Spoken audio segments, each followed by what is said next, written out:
Hi there, everybody. It's been a while, but we're back together with the Gary Neville Podcast here at St James's Park, where of the two Uniteds, the better team by some distance won. I guess, is that your verdict, Gary?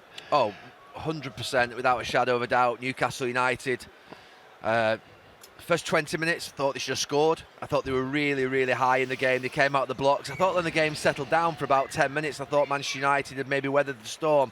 But then they came again just before half-time. They were by far the better team in the first half. Willock had two big chances and should have scored with the one that came back. I think Isak headed it and David De Gea sort of saved it and pushed it into his path. And you wondered at half-time, we've seen it so many times with Manchester United, that they do flip-flop. They play poorly in games, and then you mentioned it, even with Ole Gunnar Solskjaer, was a characteristic where they can play really badly. Then the manager, usually Erik ten Hag, will interfere with it by changing the system. He'll change the players, and then a completely different team emerges in the second half. That didn't happen today. Newcastle came out in the second half and were equally as good, but more importantly, they got the goals as well. How near to this day today was the games you played against Newcastle? It's been a fallow period, everybody knows that, and then they're coming again here with good finances. Did it feel like the days when you were out there jousting for the title with them? Yeah, I mean, I have to say that when I played against Newcastle United, even sort of beyond the Kevin Keegan years when they were going for titles, whether it be Bobby Robson was the manager or others, there was a big atmosphere up here, and you knew you had to weather that and you had to deal with it, and it was a proper football club, a proper ground.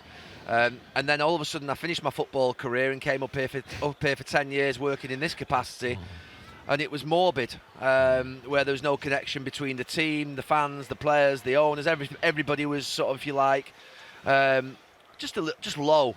You know, just the energy had been sapped out the place completely, and I don't know how many times I said it, that actually I didn't look forward to coming up here, and that's actually a crime, to be fair, because you should, as a football fan, irrespective of the fact I'm a Manchester United fan, you should look forward to coming up here to St James's Park, because this is a proper ground, it's a proper football club, and it should have a bouncing atmosphere. For many years, people said it was one of the best atmospheres in the Premier League, but you couldn't say that whilst Mike Ashley was the owner. That re-emerged for me today. It's the first time I've been up here for quite a while, and that's the best atmosphere I've seen in my days working for Sky, and that's 11 years. And I have to say that, you know, looking back to my playing career, when I came here, I lost here 5-0, I think, one Sunday afternoon. You may be commentating on the game. I was. And that atmosphere at the end reminded me of what it was like for us as Manchester United players back then. Probably worse in some ways, because 5's obviously a proper doing. But in that second half, in the last 20 minutes, Newcastle really were fantastic. They deserved to win. I thought Eddie Howe made great changes to try and be positive and win the game. There could have been, there wasn't, but there could have been a feeling from Eddie Howe with 20 minutes to go. Well, Manchester United might come and attack us here. They score a lot of goals in the last 10-15 minutes, which they do. We saw the graphic. We just need to be careful. We just need to make sure we don't concede, don't lose the game. He didn't do that. He was making positive substitutions. When they actually just went 1-0 up, he was bringing 3 forwards on, and he was still going for it and trying to freshen up the game to attack and to win. And that was the right move, because one, Newcastle were in really good form in the game. Manchester United were playing poorly. They only had one shot on target. But secondly, I think it would be a mistake if Eddie Howe looked at the next 3 games that are away from home and thought, OK, we've got teams that are maybe lower down the league. A point's not bad today. Those games will be really difficult away from home for Newcastle. We know that. It's not easy in the Premier League. This was the easier game today because of the way in which they were playing, the form they had in the game, the performance levels, the way in which the players were up for it, the fans were up for it. And they delivered. They really did deliver, and they deserved to win that match. They were by far the better team and much better than Manchester United. What are the qualities you think that Eddie Howe's, I mean, we're not just talking about today, but they're third in the table as we speak, that have got them there? Because everybody says they've got a lot of money, but it hasn't been spent splash the cash. They can't do that because of financial fair play. No. But he has turned them in from a struggling side a year ago to being where they are now. Yeah, I mean, they have spent money, but it's not been a lavish transition from sort of, if you like, the Mike Ashley era to this era. It's, you know, I expected potentially, let's get the Razmataz signing, the sort of Galactico signing, if you like, and we might see someone who's maybe just aging a little bit, brought in for big money, and there might be a big sort of welcome for them, but not really the right type. They brought in a good sort as a manager in Eddie Howe, and they've brought in, to be fair, good players who've got good characters. Epitomised no more so than the right back, Kieran Trippier. I think is absolutely outstanding full-back. I was watching him today. I always watch right backs, as you know, Martin. I have a real interest Especially in them. those that come from Bury. Yeah, and I have to say, he knows the position inside out. He knows how to deliver the ball. He knows the weight of the pass. He rolls it to the right side. He defends his back post. He's got his body shape open. He's a good example to the rest of the players in the club. And I'm not sure Newcastle have always had that in the last 10, 12 years. But then they've got some really talented players as well. But defensively, I think it starts there. The goalkeeper's solid, even though he's not been worked today. And the back four are really, really good. That's a really good back four. I really like them a lot. We could be quite often critical maybe of defenders who don't defend. They don't do a lot wrong, that Newcastle back four. They push up the pitch to the right sort of space where they don't leave themselves stupid space behind. But they're also not, if you like, also deep so that their back players can't, their midfield players can't go and press and move up the pitch. Their spacing's good. They're aggressive. They're compact. They're really, really sound. And then in midfield, you look at sort of Guimaraes is a fantastic player, but you've got Willock and Longstaff. They're not sensational names, but they've got real energy and they've got real purpose. And today I thought that Manchester United midfield, I thought they would struggle before the game when I saw Sabitzer, McTominay and Bruno. Who didn't do well against Fulham in the cup game, their last game. No, I was unsure about the game full stop, to be fair, coming up this morning. I thought it'd be really tough. But I thought the midfield, I expected Fred to play. Not that I think Fred's the most wonderful player in the world, but he does have energy, Fred, and he has that little bit of tenacity and that sharpness to get about the pitch. And Erik Ten Hag himself has said that Sabitzer is just getting up to speed. McTominay's come off the back of a big international break, and Bruno obviously plays where he plays. But I think McTominay off the front in the first half was to try and get close to Guimaraes. I thought that might work at one point from the point of view of stopping Guimaraes. But as the game moved on, he didn't stop him. Guimaraes got on top of him. And I thought over in midfield, Newcastle overran Manchester United. And then up front, they're not a coordinated front three, Newcastle's, irrespective of which ones you see. They don't work together as a front three yet brilliantly. But they're dangerous. They're willing. Isak, I think, is going to be quality. I think he's more than just, if you like, a good forward. I think also he has. I saw him go over. Things that impress me are things like when he went over to Kieran Trippier to talk to him before that free kick. He's only 23 years of age. You met him, didn't you, at Nottingham Forest? I liked him when he came and did the interview after the game against Nottingham Forest. I'm also looking for someone who's got more than just, if you like, talent. They've got an intelligence to them. They've got a brain. They think about the game. He wants to do the right things. His touch, I have to say, a couple of times in this game. There's one in the first half, I think we brought out the air and released Sam Maximan, and then his touch for the goal where he slips, then the pass through to Guimaraes was real moments of quality. And if I had any criticism, I was just about to say, if I had any criticism of this Newcastle performance today, it would be that they maybe haven't got that composure in the final third. But then he delivered it with Guimaraes, the two players who I think have got real quality, and he stands it up to the back post. Sam Maximan, he doesn't try the potentially could think he might go for the near post himself, he might go for the far post himself, but he plays it back across goal. And then you've got the runners coming in. So Willock, who misses two in the first half, making runs into the box, he makes that run and he does the right thing. And eventually, if you keep doing the right things in football, you'll get the rewards for it. So today, I think they're very good defensively. They've got plenty of energy in midfield, and they've got attacking players who will cause you a real threat. I would not like to play against Gordon, against Isak, against Sam Maximan. I was looking at it, would they cause me a problem? Sam Maximan would cause me a problem. I'd like to get to the end of the game where he's not scored or he's not assisted, because he's just so willing to go and run at you all the time. And Dalot, I didn't think did badly, but it's tough. It's really tough. And I think that Newcastle have got something going. Yeah, they've got a jump to make to get to where they want to be. I'm sure the ownership will think that eventually they want to win the Premier League, but they've built a good bridge. You think about they're on one side of the river. They're on the way over, if you like. They're building solid foundations to make sure. They know how to make a bridge up here, don't they? Yeah, they do. Well, you travel over that one. I always think when you travel over that bridge and you see this ground, it's one of the great views when you come into a football ground. But ultimately, I think today Newcastle looked better than Manchester United. That's not to say that they'll finish above them, but Manchester United are now under pressure to finish in the top four. They could be out of the top four tomorrow night. I know they'll have games in hand on Tottenham, but if Tottenham were to win, Manchester United will be fifth, and those players then wake up on Tuesday morning with a sort of look at the table and think, right, we've got some work to do here. and they're in the Europa League, and they're in the FA Cup.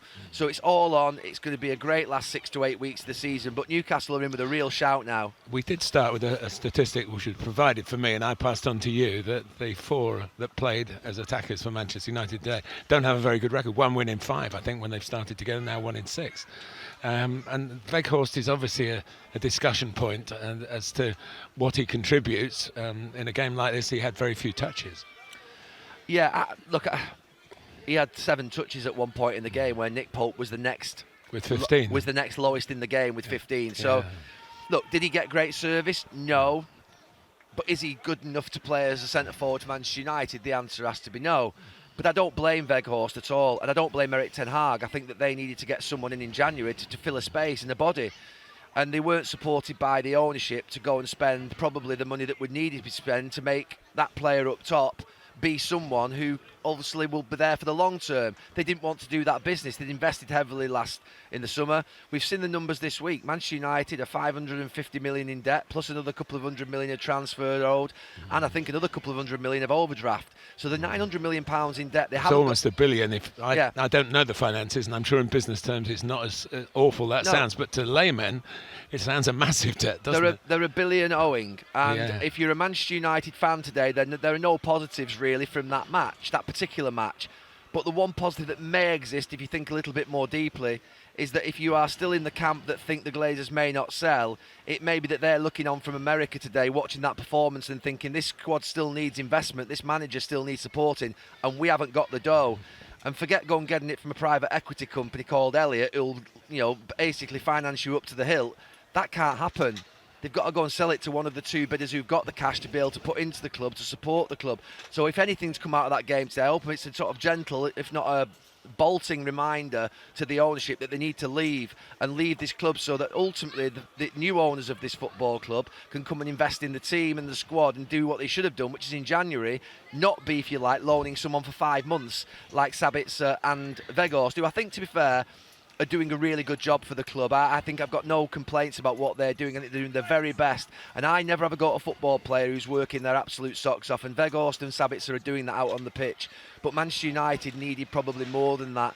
Well, they did need more than that in the January transfer window. They lost Cristiano Ronaldo, a goal scorer. Martial's been injured for far too long, even though he's come back today. Rashford's now settled on the left-hand side. At the time, Sancho was obviously off with his challenges. So there was a real problem for Erik ten Hag. Erik ten Hag is getting the absolute maximum out of this squad and more. This is a great season for Manchester United. To be a trophy in the bank, an FA Cup semi-final, Europa League still in there and looking like they're really looking good in that competition, and to be in the top 4 at this point, honestly, if you said that to me 6 months ago, I'd have snapped your hand off. Because these players, a lot of the players that are here are still the same players as last season who played under Ole Gunnar Solskjaer and Ralph Rangnick, and they struggled. So for me, this is not about the current squad and about their ability, about their talent, about Erik ten Hag. I think they're doing the very best that they can with the tools that they have. They have shown a weakness away from home, but that's because of who they are. We have to accept that's what they are. They're weak away from home against the top clubs because they're not good enough to play at the big grounds away from home. Liverpool, Manchester City, Arsenal, Brentford. Well, Brentford's tough as it gets away from home. Yeah, and absolutely. then and now St James's Park with how they play here. Yeah. So you look at the sort of evidence, it's staring you in the face. These players can't go to the biggest ground. Although I have to say they played brilliantly in Barcelona. So that was the one sort of, if you like, outlier to this. But today, Weghorst, he struggled badly. He didn't provide a threat at all. Martial, we know Martial. Every Manchester United fan, every person who watches football knows Martial. He's got talent, he's got ability. That is never in doubt. But you want consistency and reliability. They're 2 really important qualities to be a football player. And he's not consistent and he's not reliable. So ultimately that will cost him, I think, in the end of having a great career at Manchester United. Let's move on with consistency and reliability to the top 2. In action yesterday, in chronological order. Manchester City came from behind against Liverpool. I'm sure you watched it. What did you make of it? Yeah, I did watch it. I thought it was a weekend where only Manchester City could lose. I thought that Arsenal would beat Leeds United. They did so impressively. But I thought Liverpool, you just never know. They've got the quality to go to Manchester City. They've not got Haaland. So I watched that game with interest. I thought Manchester City played very well. And I haven't always said that in the last few months. I've accused them of messing around a little bit. I've said that they're a bit more clumsy in their build-up play. Yesterday was fluid. It was really fluid. And they really picked Liverpool apart, even though Liverpool went 1-0 up. I thought Liverpool did in the first half an hour. I thought they actually played well. And when I say I thought they played well, I don't think they played well on the ball. I don't think they played well on the ball at all. I thought they were scruffy on the ball. But the back four pushed up the pitch, and Fabinho and Henderson and Salah and Gakpo kept really close together with Van Dijk and Konate, which meant that six there meant that the City midfield players weren't quite getting the joy. But all of a sudden it started to open up a little bit, and the spaces started to get a bit bigger between Gakpo and Salah and Jordan Henderson and Fabinho, and then Van Dijk and Konate. De Bruyne and Gundogan just started to move wider a little bit, which stretched Henderson. And Henderson and Fabinho didn't know whether to go on to Stones and Rodri or pick up these two, and they ended up a little bit in between. And it was brilliant to watch it in terms of how sort of tactically the game evolved. But I thought Manchester City were outstanding. Obviously, Haaland not playing, Alvarez just dropping in a little bit, doing that role, which he's tried to get Haaland to do, but he just won't do it. He can't do it. It's not in his skill set. Do you think, Pep Guardiola was fulsome in his praise for his team. Do you think deep down he's happier when he's not got the Haaland issue? And yet, I don't think it's deep down. I think it's right there on top of his skin. Yeah. I don't think there's no deep down he's about it. He's not really disguising it, is he? No. Pep Guardiola will have looked at that game yesterday and thought, and look, he'll deny this. We know he will. And to be fair, he'll say it's probably ignorant of us to suggest it. Yeah. But I think even Haaland knows it. And Haaland is a sensation. I absolutely love him to bits. And Manchester City could go and win the Champions League this season. They could go and win the FA Cup. They could go and win the league because of Haaland and his goals and his power and his effectiveness to change a game in a moment, which few players can. But the way in which Alvarez was just dropping in there, and sort of De Bruyne and Gundogan were there, and the two wide players staying wide as they do, he'll have thought that was his idea. We know it's his idea of football. We know it's not a secret. And that's perfection for Pep Guardiola. A group of players who are all technically wonderful, who understand the roles and the positions that they have to play. And I think Pep Guardiola will have loved that game yesterday more than the games that they've won in the last few weeks. Another thing I will add to it is, I think Pep Guardiola does need to take some responsibility. I think there was about a period of 4 to 6 weeks where he was messing around with his back four, where he was playing potentially Rico Lewis as a young boy, or he was playing Bernardo Silva and only playing sort of like three defenders, and then a bit lopsided where Bernardo would go out to left back. That wasn't right. That was never working.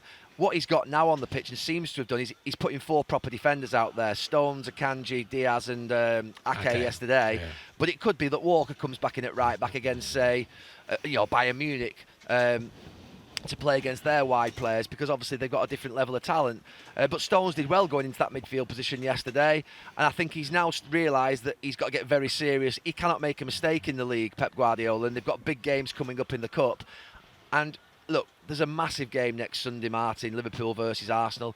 City obviously play before, which they'll have to do their job. If City don't do their job anyway, Arsenal win the league. But I think if Arsenal win at Anfield next Sunday, and I go off sort of experience here in saying that our manager would say, if you're playing Liverpool away in March and April and you're going for the title and you win the league. And he used to say that to us. You've just said if they do it, they'll win the league. And since we last spoke, Arsenal have kept on winning. Have you revised your opinion? Well, I have. Of course I have. Because originally, about probably 2 or 3 months ago, I thought Arsenal would finish 10, 15 points behind City. That's not going to be the case now, obviously. I think now it's 50-50. I think if Arsenal win at Liverpool, they definitely become favourites. But there's still a long way to go. Arsenal have got to go to City, they've got to go to Anfield, and they've got to come here. And they're going to be very difficult games. And Manchester City are a juggernaut who will just want that glimmer. But City could have left it a little bit too late. They've got obviously the big Champions League games. They've got the FA Cup semi-final at Wembley, which, it's another game. And it's a game where Arsenal will potentially play in league. So there's a lot to play for. I'm still saying City will just win it, because I think at some point they'll get close enough to them and they'll go and they'll just sort of, if you like, flex their muscles. But I'm 50-50. And look, for the Premier League, it's far better if Arsenal win it, because City have won it 4 times in the last 5 years. The idea this league is competitive and that teams that we don't think are going to win it at the start of the season, no one thought Arsenal were going to win the league at the start of the season. I'm not the only one who didn't think Arsenal could win the league. Everyone didn't think Arsenal could win the league. Everyone thought Manchester City or Liverpool would win it. So for Arsenal to win it, I think demonstrates what we like about the Premier League, that we think, even though in the last 5 years it's not been the case, it's been Manchester City 4 out of 5, we think it's a competitive league because anyone can beat anyone. This would be the real proof of it. If Mikel Arteta can go from outside the top 4 to winning the league, that'll be an absolutely incredible story. And we've got a hell of a 5-6 weeks, because at this moment in time, it's all to play for in the top 4, at the bottom, and obviously with the title. Listen, I want to finish with an issue. The Premier League statement about tightening the controls over fit and proper people to run football clubs. What have you made of that? What's happening at the moment with the Premier League, Martin, is the horse has bolted. And they've not managed and governed the league in terms of sustainability, in terms of financial control, in terms of fit and proper owners tests. And it's the transparency around that as well, because we don't still know. I mean, I'm not going to get into a debate here around Saudi Arabia today, but we know they were accepted as Premier League owners, but I'll always say is how. We've never known why they were accepted or how they were accepted. It's never been declared in a transparent fashion, which I think, you mentioned before the game something about football being the most important export that we have in this country around the world. This is through not the Premier League. Yeah, this should not be dealt with like a private business. It should be dealt with like a public business. It should have independence associated with it, and it should have transparency. It's too big. Too many thousands and millions of people in this country, it means too much to them for it to be run like a private business, to be fair, by what will be very rich and wealthy investment companies, nation states, businessmen. It has to be more transparent. And the Premier League now, because they know that a regulator's going to come banging on their door in the next 12 to 18 months, they're now trying to retrospectively fix things and look like they're doing something. It isn't washing with me, I have to say. It isn't washing with me at all. Despite the fact that they have made it, what we talked about, what you've just described, the best export that England have at the moment. Do they have some justification to say, well, hang on a minute, we've made it like this, leave it with us? Yeah, but there comes a point, Martin, whereby you can still have a fantastic game, a great game, but good governance, independence, transparency and fairness. And the fairness, to be fair, is about looking after the pyramid. I know they don't think that, the teams that are in the Premier League, but they are transient, the teams in the Premier League. There have been 52 teams, I think, out of the 92 that have been in the Premier League in the last... 50, I think. It's 50. Yeah. There's 50 teams that have played in the Premier League. The Premier League is not a set group of people or a set group of clubs that like a franchise league whereby they decide what happens for the rest. You are only in there. I mean, there might be 8 or 9 teams that have been in there all the way through, but the other 11 are in and out of there like you wouldn't believe. So for me, look, I can't wait for a moment whereby we've got more governance, more independence, more transparency, because what for me is we don't have to give up the greatness of the Premier League, what we loved about watching every single match that we see, at the expense of that. It doesn't mean they can co-live and sort of, if you like, coexist side by side. So for me, I want that. I want it to happen. You can half welcome the rule that they brought in this week, but it's just a reaction. It's just a reaction, to be fair, and it doesn't really carry much weight. It won't, to be fair, have any punch to it. Abu Dhabi will still be at Manchester City and Saudi Arabia will still be at Newcastle. And that's a fact. It's a matter of fact. It won't impact what they're currently doing. They've obviously challenging Everton at this moment in time on the sort of, if you like, FFP and sustainability. So they've started to wake up to reckon that they do need to govern the clubs in this country. Manchester City have obviously got a charge against them. So they're recognising that they can't just sort of, if you like, allow it to be the Wild West. But it's too much too late. They should have done this years ago, and they've still not sorted out a deal with the EFL on distribution, which they've been told to do for 3-4 years now, 5 years. They still haven't done it. Come on. You're spending billions of pounds every transfer window, but you won't give an extra sort of few £1 million each to the EFL clubs. And people think sometimes that's because, I want more money at Salford. It's nothing to do with Salford City. The extra few 100,000 that we'd get from being in League Two is irrelevant. It's to do with the actual gap between the Premier League and the Championship. It's a vast gap. The reason you need a parachute is because it's a hell of a drop, and it shouldn't be a hell of a drop. Gary, thank you. Thank you.